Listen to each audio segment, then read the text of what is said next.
So the next part of this is looking at the main practice, and so let's take a look at that. Here we start off with the samadhis, the three kayas, and so we have the samadhi of suchness, which would be the Dharmakaya, is emptiness, neither existent nor non-existent, a non-conceptual pure awareness. The samadhi of luminosity, so this would be Sambhogakaya, is the great compassion for the suffering of all sentient beings and the illusory nature of all appearances. So we recognize that all appearances are not real in the sense that we normally think of them as real. And the samadhi of the supreme cause is the union of emptiness and compassion, radiating brilliant red light from the seed cell of Ovam in all directions to liberate all sentient beings. I need to correct myself. The first one would be the Nirmanakaya, and then this third one, the supreme cause, would be the Dharmakaya. Then generating the support. In the center of the wheel of protection, the syllable Ah is transformed into a blue, long, inverted, three-sided pyramid, the tetrahedron, and in the form of space. So it's there, but it's not really there. Okay, it's not a real thing. On top of this, the syllable Yam is transformed into a crossed Vajra, encircled by dark green smoke, is the air element. So what we're doing is going through the different elements. So we start with space, then we have air, and then above this, the syllable Ram is transformed into a red cube as the fire element. Over this, the syllable Vam is transformed into a sphere of white light as the element water. Next, the syllable Lam is transformed into a gold cube of light as the element earth. And on top is the syllable Sum, transformed into Mount Meru, or sometimes called Sumeru. You can see the connection there. In the shape of a four-sided pyramid covered with gold, lapis, rubies, and mother of pearl, respectively. Then, reciting Boom, the syllable descends to the top of Mount Meru, melts into light, and causes the celestial mansion to appear surrounded by the 8 charnel grounds. And then we get a description of the palace. In its center is a 1,000-petaled lotus with a sun disk and a crossed Vajra and a blue square. So there's a circle that is kind of the base of the whole thing. And then within that we have this blue square, which was formed but doesn't really show the Vajras all impacted together. Just like the Vajra fence we talked about before, it was all filled up with such tiny ones that it all becomes one solid mass. The floor is the same way. The base is the same way. It's made up of these blue Vajras, but you can't really see the Vajras per se. And it's a square. Okay? And this square becomes the base for the celestial mansion. So the blue square. There are 4 sides of 5 concentric walls and a red landing with 16 offering goddesses facing in.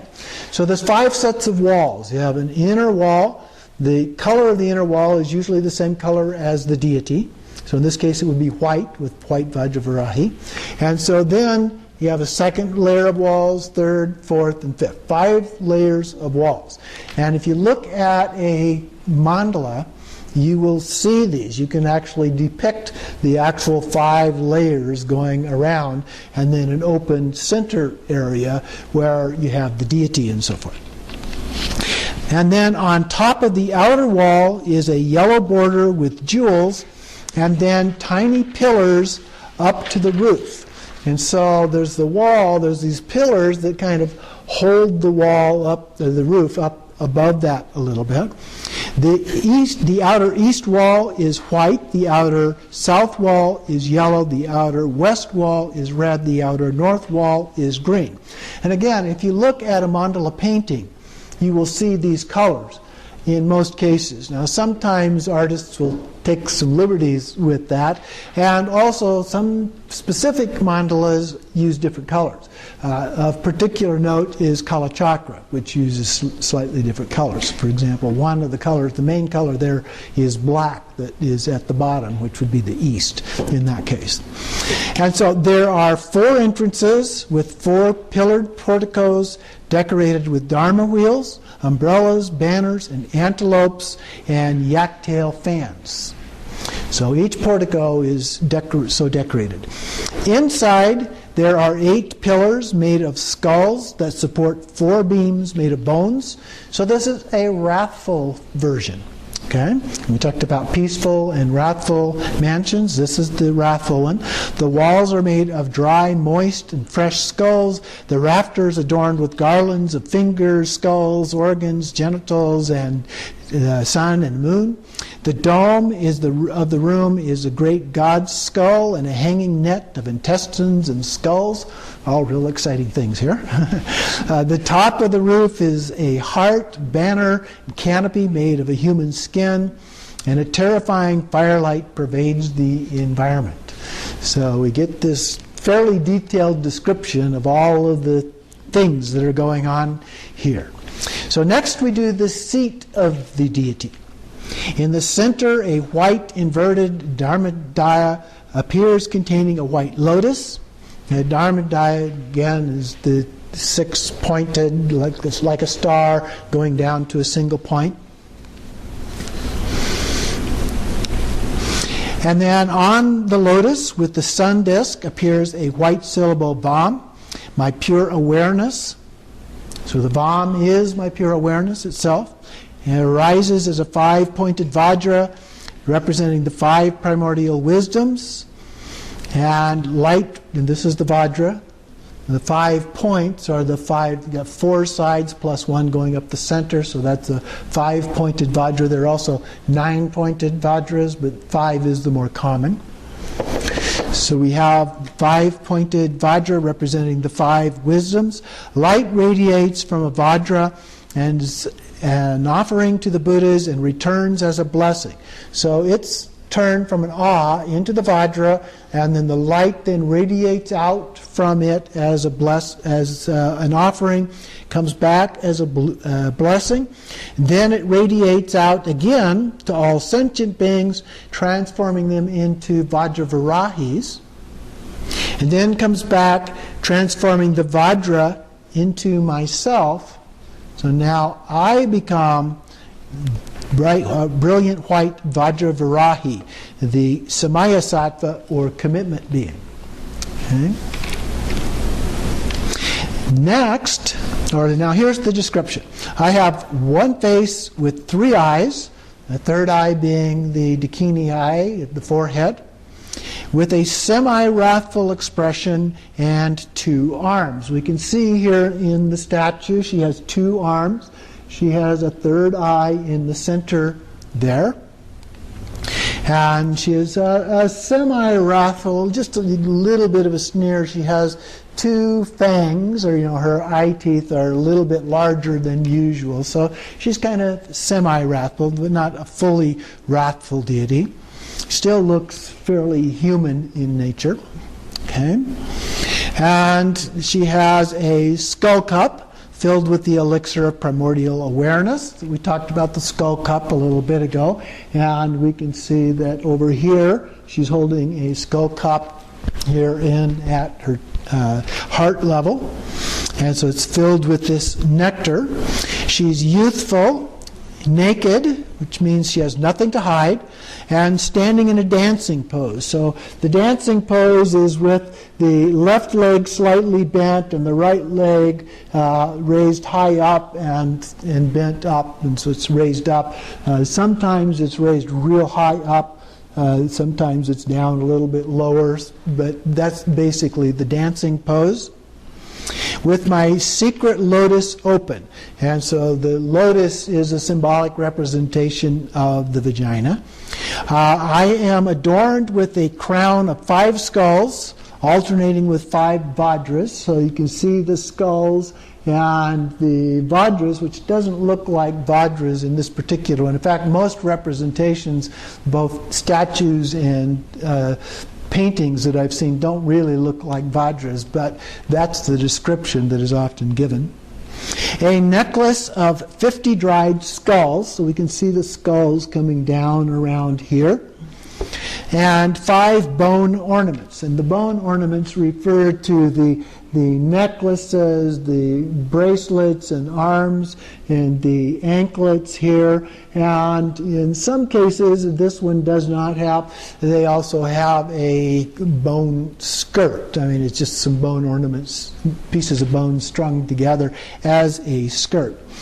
I hold the Katvanga tipped with the Vajra, 3 skulls, a wish-fulfilling vase, and crossed Vajras in my left arm as my consort. So we see this is the Katvanga here, and it has a Vajra at the tip, it has 3 skulls.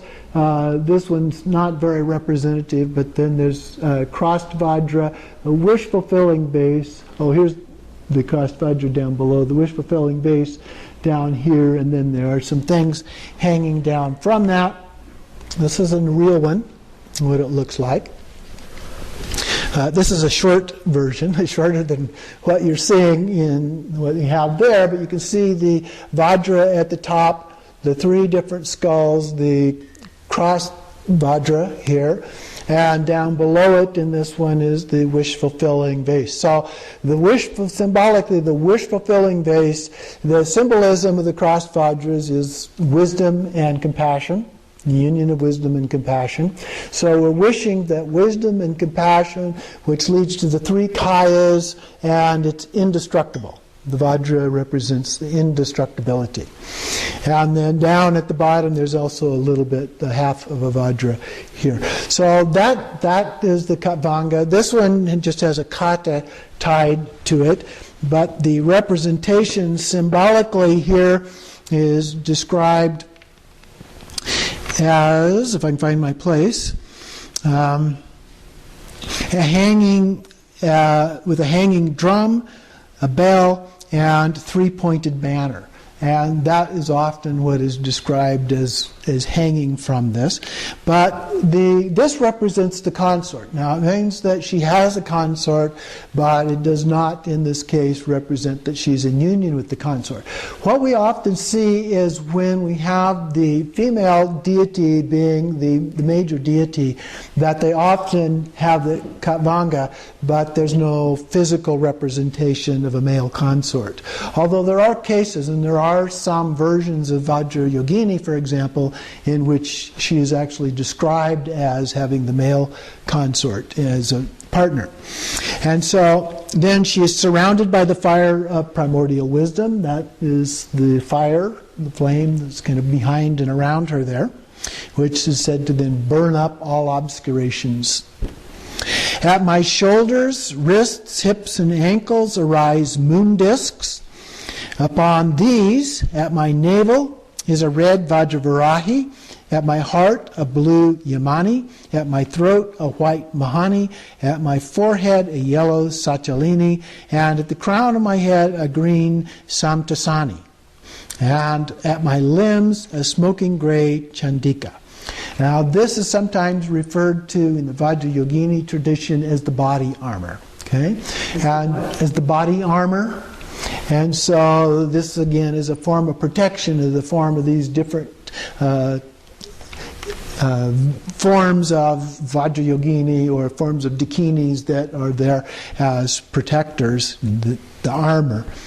And then at my heart is a white double tetrahedron. So again, the 2 inverted 3-sided pyramids, the 6-pointed star, the flat part being on top, the point being at the bottom. Inside of which is a lotus and a sun disk and a white seed syllable Vam.